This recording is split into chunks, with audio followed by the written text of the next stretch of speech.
Good afternoon. Welcome to week 13 of the I'd Rather Be Drinking Beer League. It's been a while, folks. As a reminder, I am Rusty Cologne, the infamous Rusty Cologne, and this is my partner in crime, Harry Windass. We are back, and back better than ever, my friends. Any words? It's been a hell of a season so far. What do you think, Rusty? I mean, it's been a wild ride. It's been a very interesting one. Yes, it has been a very long ride. A lot of stuff has gone on this year. Stuff that doesn't really make sense, to be honest. And we'll address those. Yeah, we'll get into that. Stuff that doesn't make sense. Speaking of stuff that doesn't make sense, I know you were out for a little while with the mustache reattachment surgery. How'd that procedure go? It went well. I mean, first video of the season, y'all saw that I had an issue with my mustache. I had half of it falling off. So I went ahead and got that fixed, and while I did that, I just went ahead and went for a new look. So I'll let these clowns tell me how it looks. What do you think? I like it. All right, cool.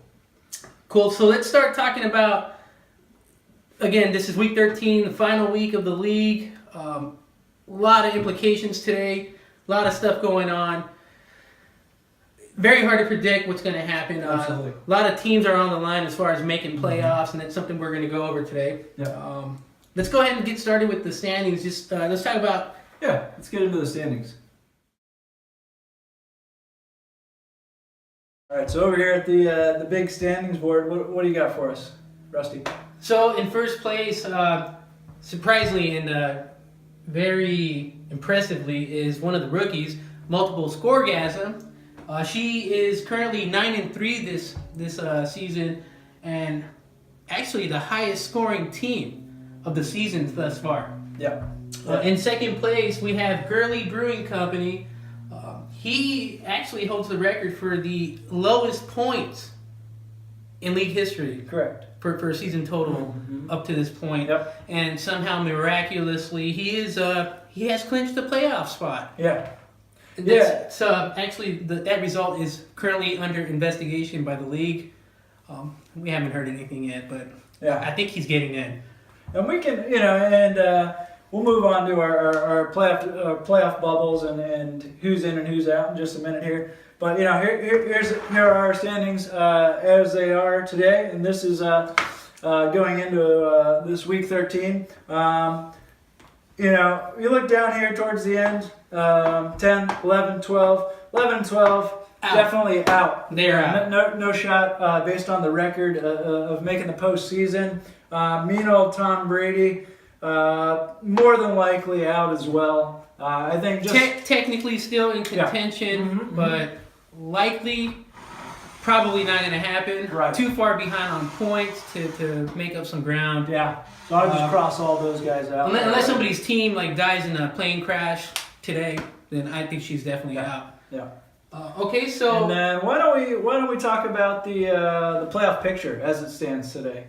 So who's in? Let's talk about that real quick. Again, with a very impressive 9-3 record, the rookie, Multiple Scoregasm, she has clinched the top spot in the league. In second, miraculously, again under investigation, is Gurley. By the way, he spelled his name wrong. It's not Gurley like the football player, it's Gurley. Brewing Company, coming in at 8-4, has also clinched. Yep. So he's got the number 2 spot. So Gurley's in, Multiple Scoregasm's also in.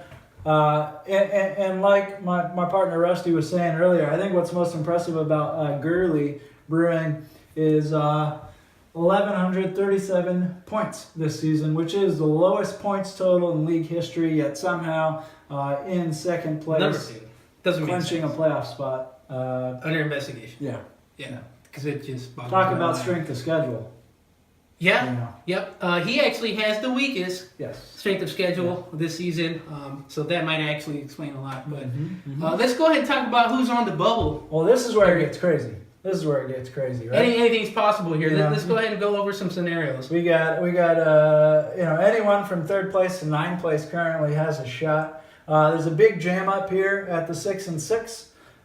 Teams 4 through 9 all tied up at 6-6. Never seen before. You got Snosberry Liquor. Now this is an interesting one here because this is what I would want to talk about is you got Snosberry here.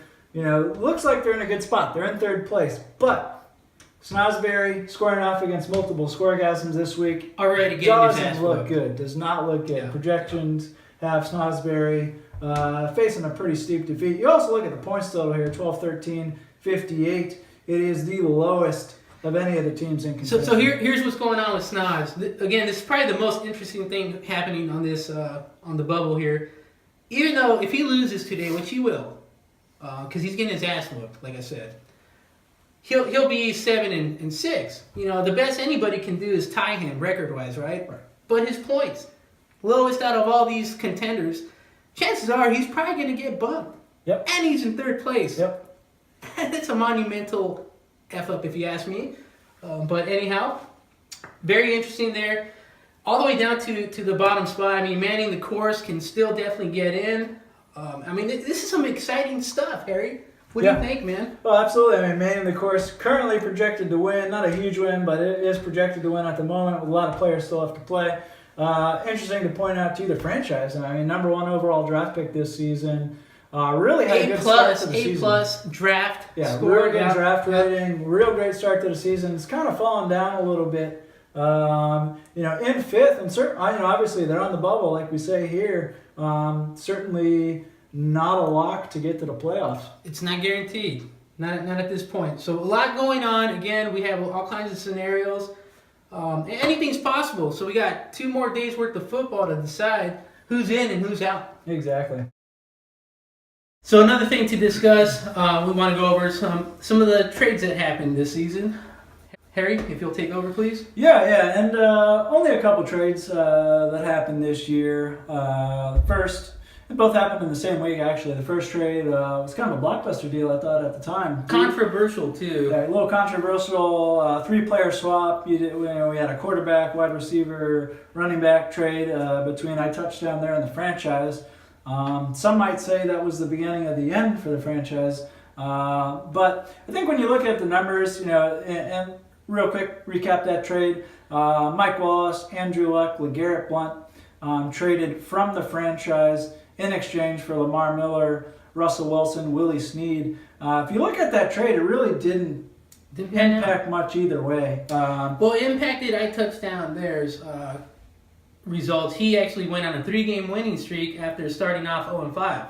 So that definitely helped him out. Right. And then, of course, I mean, you look at the franchise's overall record. Yeah. It probably did have some kind of impact there. So. And total points, you look at those guys from week 6 to 12. For the franchise, those players for him produced around 277. For iTouchdown there, he got about 274. Pretty close. So 3-point differential. I think when we looked at the projections of that trade at the time, we thought it was going to have a lot bigger impact than it did.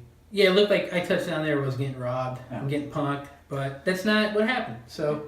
In the other trade between off in the yard and manning the course, Jordan Howard for Jarvis Landry. A little bit bigger differential there. Jordan Howard scored about 63 points since that trade took place, effective week 7. Jarvis Landry just a shade over 44, so a little bit more benefit for manning the course. Record-wise, I don't know that it's had a big impact. Agreed. We got some information on some of the records. Yeah, we've got some very cool stats, some records to go over here. So, longest winning streak is actually held by Lee Brewing Company at 6. He started off 6-0 to begin the season and has since fallen to 2-4, giving him an overall record of 8-4 there. So, but a very interesting fact or stat to go over there. Now, longest losing streak is held by iTouchdown there with an 0-5 start to the season. Ooh, that's rough. Largest margin of victory. Snosberry Liquor just completely destroyed mean old Tom Brady, almost by 70 points, Harry. Oh, my goodness. 70 points, which is funny because I believe the lowest points scored all season in one game was like 60 points by Gurley. Woo. Woo. Two interesting stats there, but absolutely. Let's continue down here. Strength of schedule. Let's talk about this. So this might explain a lot. I touchdown there, who holds the worst record in the league right now. He had the toughest schedule. Yeah. Average points scored against him is 113.42. Now, the more interesting stat here is weakest would be Gurley with 92.43. Wow. So that explains a lot. Wow. That Average 8 and points 4 against 92. Yeah, not even going over 100. This guy has had That's, it so easy. That's a cakewalk to the playoffs. And he's already clinched a playoff. Yeah. It just doesn't make sense. Unbelievable. Okay. Awesome. So that's probably going to wrap things up for us today. And unless you have anything else to add, I mean, I think we're good to go. Gurley Brewing. Yeah, no kidding. A lot of good football coming up today and on Monday. And we can't wait to get back with you guys next week with a follow-up to get a clearer picture of the playoffs and go over that with you guys. So until then, have a great Sunday, y'all. Yep. Cheers to football. Salud.